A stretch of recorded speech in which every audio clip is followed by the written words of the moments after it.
Another day, another trip.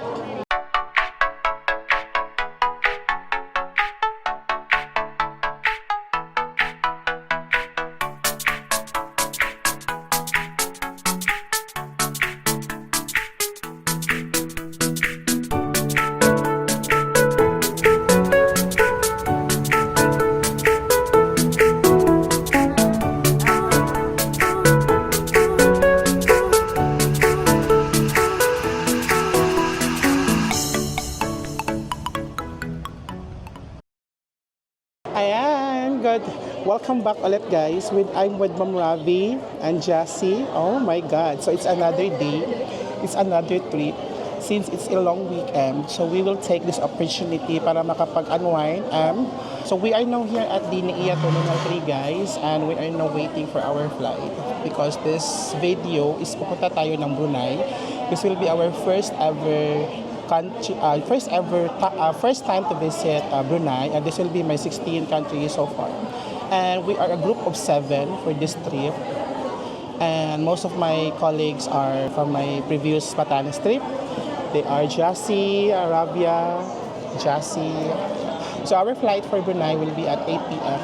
and still 4 p.m. So we will just be killing our time later. So later i-check ako sa inyo yung aming plan for this trip. For this time is we will be going to Brunei, and at the same time mag-cross our country kami going to Kota Kinabalu. And so kauban po nato will be with Ma'am Luisa, Ma'am Lucille, AJ, of course the AJ Banks, and of course Ma'am Anamay. Okay, so 7 packs. Nakapag-check-in na kami guys sa Davao International kanina, and then they gave us 2 boarding pass para diretso na kami ngayon sa immigration. Yan, currently medyo konti lang yung passengers this time. Pero kanina sa arrival namin from Davao, medyo marami yung passengers. So this is a month of July 21 to 25. Yung trip namin for Brunei and Kota Kinabalu will be August 21 to 25. That will be 5 days. So we'll be spending 3 days sa Brunei and 2 days din sa Kota Kinabalu. And then magbabas kami from Brunei going to Kota Kinabalu. So later on, nabagan yung mga series of episodes natin sa trip na ito. Yan guys, so tapos na kami immigration at the same time nag-security check. So wala masyadong tanong because we are a frequent traveler guys. So smooth lang. Hinanap lang yung ATT namin. Then meron naman kaming documents. So smooth sailing lang ang lahat. Yan, so medyo maraming tao ngayon sa immigration guys. And most of my companions wala din masyadong tanong during sa kanilang immigration. So, magla-lounge muna tayo guys while waiting for our flight. So, I have Jassy kasi meron lang tayong dalawang entitlement for our lounge access sa Marhaba via Dragon Pass. So, from here sa security check, dyan lang banda, yan yung ating lounge. Then, nandoon sa second floor yung mga lounges guys. May mga signage along the way going to the airline lounge. We're now here at the Marhaba, guys. Yan, so medyo maraming tao ngayon. Yeah, Jassy will be our lucky winner. Is this your birthday gift? Oh, okay. Birthday gift for Jassy. Correct. We're done with Marhaba Lounge. Nagstay lang kami ng mga 30 to 40 minutes. We just had a quick dinner. And then we'll head now back to the boarding gate, which is 107. May konting changes yung ating boarding gate. Our flight is still at 8:20. Guys, we are now boarding.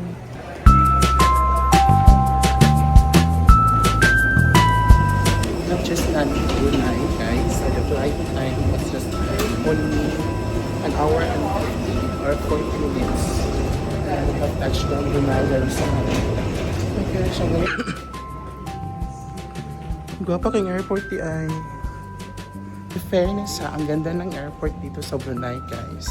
Carpeted yung floor. Oh my God. Mapapakamot na naman po tayo ng ulo. Not kasi Philippines talaga is really lagging behind. Based of the vlogs na nababasa ko at napapanood ko guys, yung immigration ng Brunei is one of the strictest, isa ito sa mga pinaka-strict na immigration dito sa Southeast Asia. Ganda ng airport nila, guys. Guys, we are done with the immigration. So may mga konting tanong, guys. Before pala arrival here sa Brunei, you have to fill up the e-arrival card. So may e-arrival card din yung Brunei. So ipo-post ko yung link on the screen. And then everything on the arrival information is nandoon na sa link. So please fill up that prior to your arrival. So pagdating dito is para pagdating dito sa Brunei, wala ka nang gagawin, wala ka nang fill upan pa. Yun na yung e-arrival card. And then, yung tinanong lang sa amin sa immigration, guys, dito sa Brunei, tinanong lang niya kung how long are we gonna stay here in Brunei, tapos saan yung exit namin. So, in our case, hindi kami mag-exit sa Brunei. So, I told the IO na sa Kota Kinabalu kami mag-exit. So, hinanap na yung plane ticket namin papuntang Manila from Kota Kinabalu, at the same time, hinanap din niya yung bus ticket namin from Brunei to Kota Kinabalu. So, ngayon is, I got my bag already kasi may check-in bag tayo. So, hinihintay na lang natin yung dalawa pa natin kasamahan. And after this, I guess we will proceed to withdrawal of the cash na sa labas sa ATM. And finally, nag-work din yung aking Dart app. No, so, nag-pin na yung location. This is now the arrival area of the Brunei. May KFC, guys. Guys, at 11 p.m. may open pa tayo isang SIM card dyan. Tapos yung KFC is closed na. And I think another SIM na naman dito sa gitna. Open. Is my Royce dito na brand. Royce is a brand of chocolate in Japan. So right now is hanapin natin yung ATM. Meron lang ATM dito sa gilid. Okay guys, andito pala sa ilalim ng escalator yung mga ATM. Ayan. So dito tayo sa BIBD. Nakapag-withdraw na tayo, guys. Yung withdraw ko is 130 Brunei dollars. Yung na-charge sa aking GCash is 5,790 pesos. No? Diyan kami nag-withdraw, guys, sa BIBD na bank. Okay, guys. So, para makabook tayo ng Dart, we need to go to P2 car park. Kasi nandoon yung pick-up ng Dart. Finally, nag-work na din yung ating Dart app. Nakapag-withdraw na kami lahat, guys. So yung ATM na ginamit namin is hindi siya nag-withdraw ng below 100 Brunei dollars. So the list is 100 Brunei dollars. My God, ang tahimik. Bakit masyadong tahimik? Saan yung P2? Nasa dulo pa ng canopy. Canopy ba to? Daan na ito, guys. Yung pick-up area sa Dart.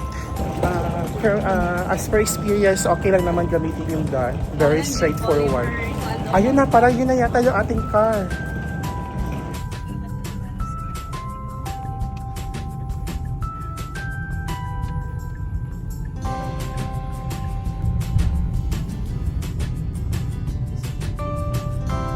Guys, we have arrived at our hotel, Grand City Hotel. This will be our hotel for 3 nights, starting tonight. Guys, this is our accommodation book in Brunei. Oh my gosh, this is so, nare-reminisce namin yung China namin dong na accommodation, which is ganito din yung standard niya. And we have a very good toilet bowl, and it has bidet. And wow, oh yeah. And the surprising part is meron pala siyang bathtub, guys. Nare-remember ko yung Okada. And the bed is so, oh my God, wow. It's so freaking huge. Ang laki ng bed. Ayan. And they have complimentary water, 4 waters, 4 bottled waters. Ang sarap ng humiga.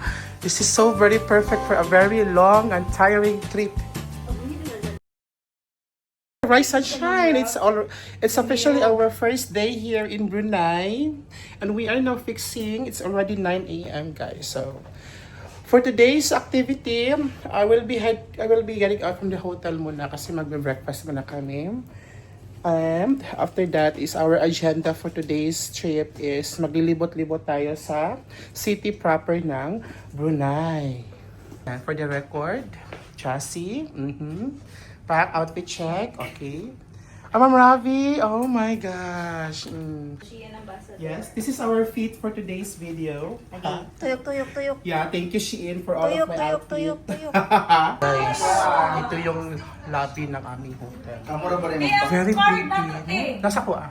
And so we will now be heading to our destination for today's activity. Yung gagawin natin for today's trip is, oh my gosh, mag-explore tayo sa city ng Brunei. So our driver is already here. Dito sa Brunei guys, medyo mahirap yung public transport nila. So what we did is may nakahanap ako ng driver na Pinoy din siya that will tour around us here in Brunei City. So nakita ko siya sa vlog ni Ivan de Guzman.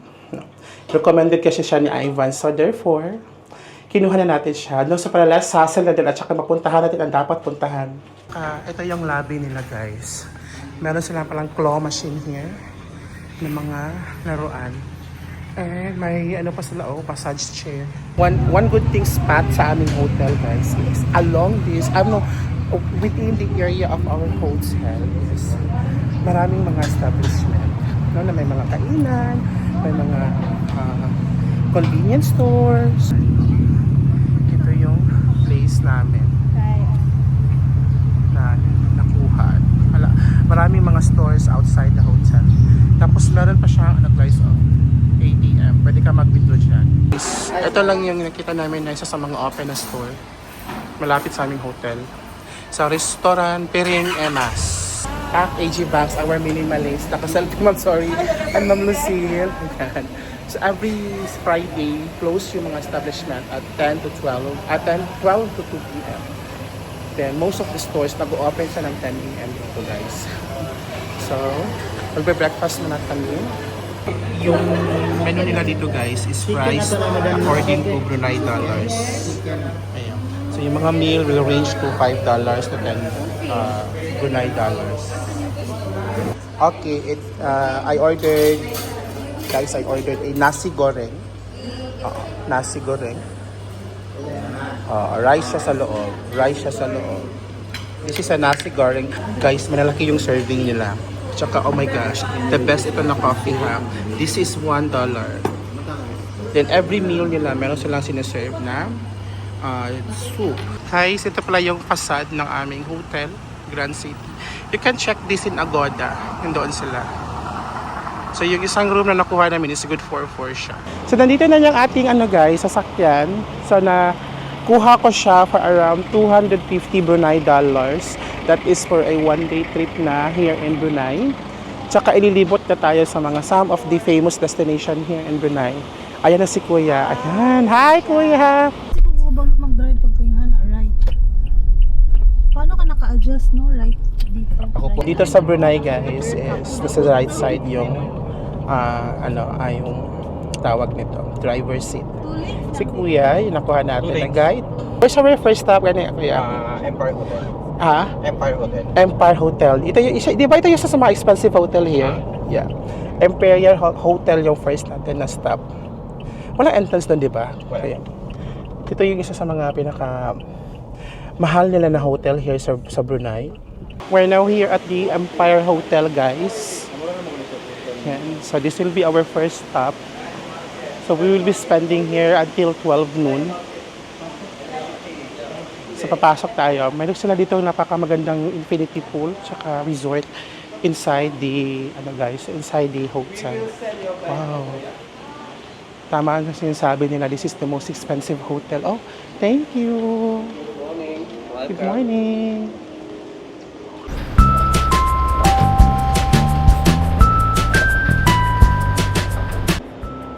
Yung Empire Hotel, guys, wala siyang entrance fee. So you can enter here anytime, anyone. Tapos dito sa may baba pa mismo na kanilang resort, ng hotel, is meron silang infinity pool. Oh my gosh. Ayun yung infinity pool, guys. Oh my God. Ganda. Nasa level 1 yung nila, guys, yung parang beach at saka pool nila. Tapos yung reception is nasa 5th floor ng hotel. Oh my gosh. Makikita mo sa interior ng Empire Brunei, no, na talagang mamahalin siya. Some of it parang mga parang gold in color. No, so it's really one of the expensive hotel. This is really the expensive hotel here in Brunei. May malaki silang infinity pool dyan, oh. Parang lagoon. Sobrang laki. Look at that. Guys, meron na namang another pool here. Yan. Top the branding pool. Parang pinalilibutan na yata ng pool yung hotel.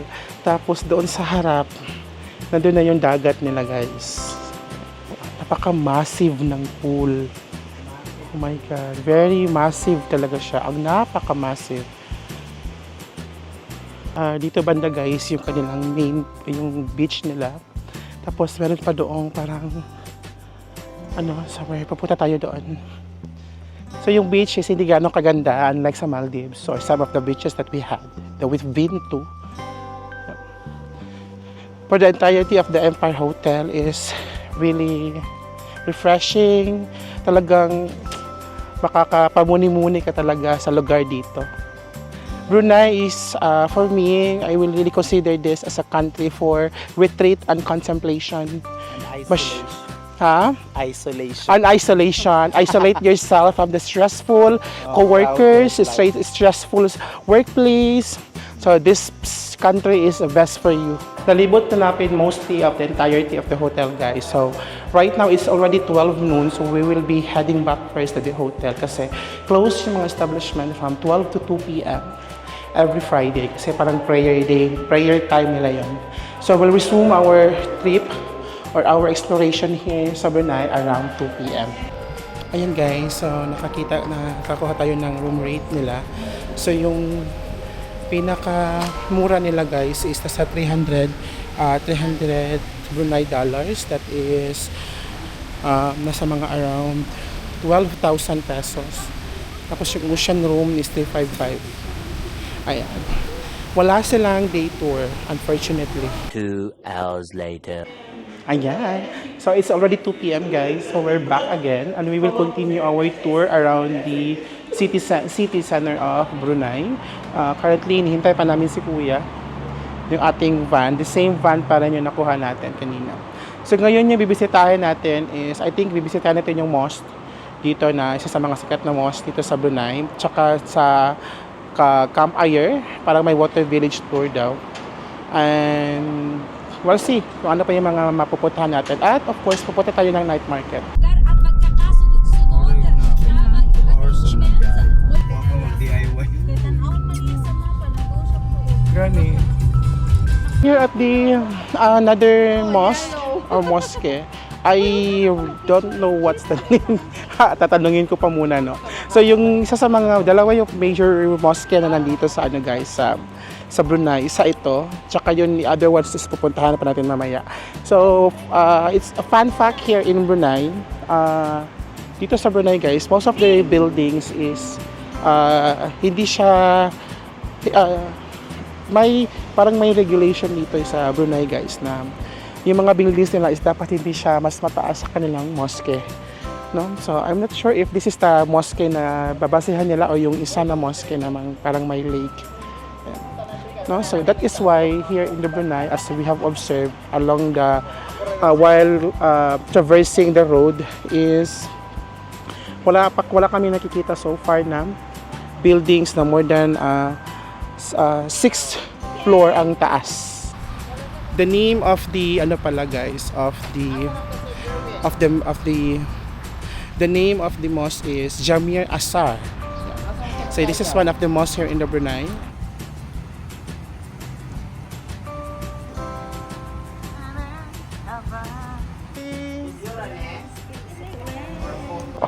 Okay, we're done with, nakalimutan ko yung name ng mosque. So right now, ano yun? Jabi, basta something na may asar siya. Para kasi mahirap pang Ang hirap bagitin ng mga name ng mosque here. So we'll go next to the Kampong Ayer, Water Village. Dito na kami ngayon, guys, sa Restaurant Kaizen Sushi. Yan. Dito yung parang restaurant ng mga Kaizen Sushi. Dito yung kick-off ng Kampong Ayer na parang boat tour. So I think we will be touring around the villages here sa may Kampong Ayer, no, and we can experience or witness the culture of the people here in Brunei. Guys, ito na yung town proper nila. Very quiet. Wala masyadong tao. And no traffic at all. So, parang, oh my gosh, parang nagbumuka siyang ghost country. Di ba, ma'am?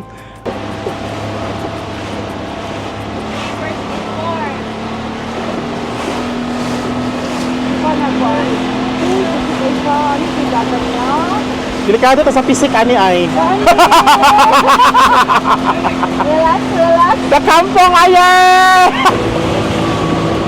Dango na yan. Yan. Ano yun?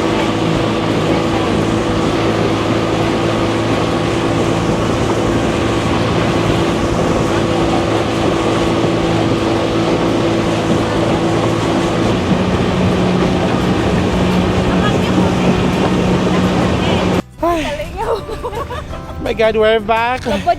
We're done with the Kampong Ayer boat ride, guys. Just ko lang, we didn't expect na ano pala yun, buhay pala yun na trip, na tour. Just ko, Lord. So, yung Crocodile hunting. yeah, yung makikita nyo lang doon sa end is monkey eating crocodile. Monkeys. Tapos, unexpectedly, oh my gosh, naka-encounter pa kami ng crocodile eh. Oh my God. So, after this is, para pupunta pa kami ng isa pang mosque. No? Tapos, mag-night market. So, walking distance lang siya, guys, galing sa Kampong Ayer na boat ride. Is makikita nyo na itong Dubai frame. Ayan siya, Dubai frame. Malapit lang din siya sa mosque. Sinasabi ko sa inyo na parang yun yung sukatan kung gaano kahaba dapat yung tinatayo na building. Okay, 1, 2, 3.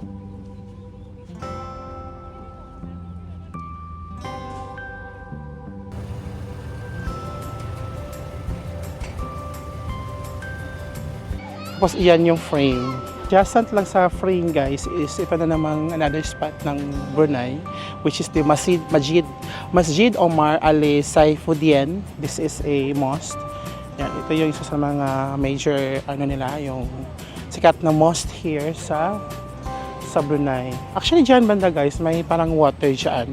Kaso lang ngayon tuyo siya. Tapos makikita mo yung reflection ng mosque if you are going to take a photo there sa may frame banda. Pero currently is medyo walang tubig.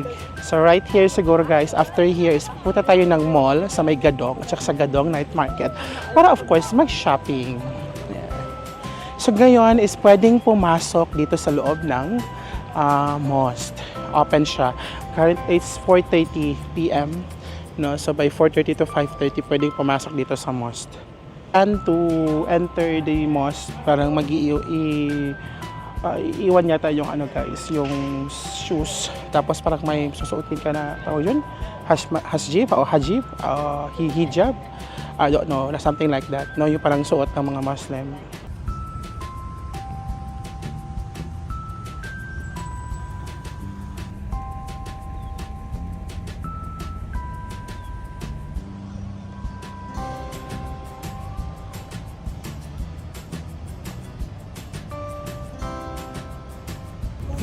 We are now inside sa mosque. So my gosh, very tahimik yan. Look at the interior, guys. Tapos hanggang dito lang yung guys.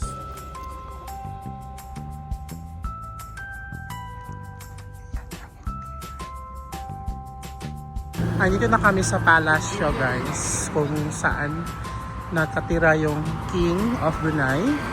Unfortunately, we are not allowed to enter since sa gate lang tayo banda dito magpa-picture.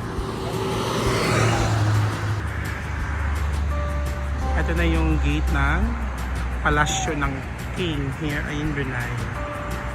So, bawal po apakan yung Bermuda glass. So, you have to walk over there sa parang may bato. So, just like sa mga mosque dito sa Brunei, the house of the king is also gold-plated. Ay, ang yaman ng Brunei. Agad yung pagkain yan. Kung yun yung option. Choices. Guys, andito na kami ngayon sa mall nila. So, doon sa may night, malapit na pala siya, walking distance of the night market. And this is said to be the largest mall here in Brunei. This is the Gadong Mall. Ayan guys, nanguguluhan pa sila kung bibili ba or hindi. So yung gold dito sa Brunei guys is 22K, 22 karat. They don't have, they don't have 18 karat gold. They only have 9 karat and 22 karat gold. Yeah. Karat Tapos yung per gram is 170 Brunei dollars, right? But it's almost So it depends on the gram yung makukuha. Ang mall nila guys is parang old na siya masyado.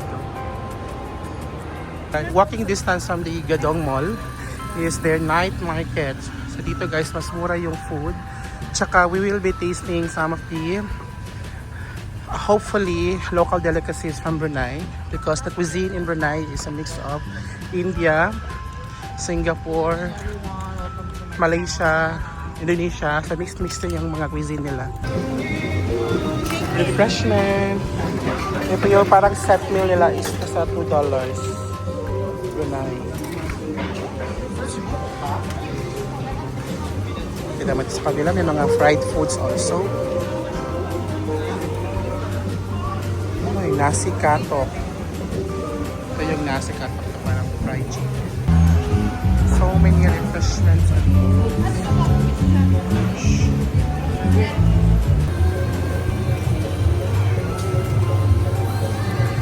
Pumili tayo ng barbecue worth $1. Some of the sticks are worth $1. Sa 5, yan, $5 yan. 5 sticks sa isang. Ayan, so tapos na tayo nag-night market guys. Truly, yung mga pagkain dito sa night market are cheap lang siya.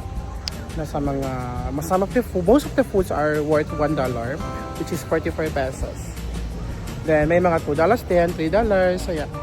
So, it's a good thing, pag nandito kayo sa Brunei, do not miss the night market here in Gadong. Maganda din siya guys. After this is we'll head back to the hotel kasi magfi-fix pa kami. And then, we will be early tomorrow because pupunta kami, magko-crossing border kami, papunta ang Kota Kinabalu.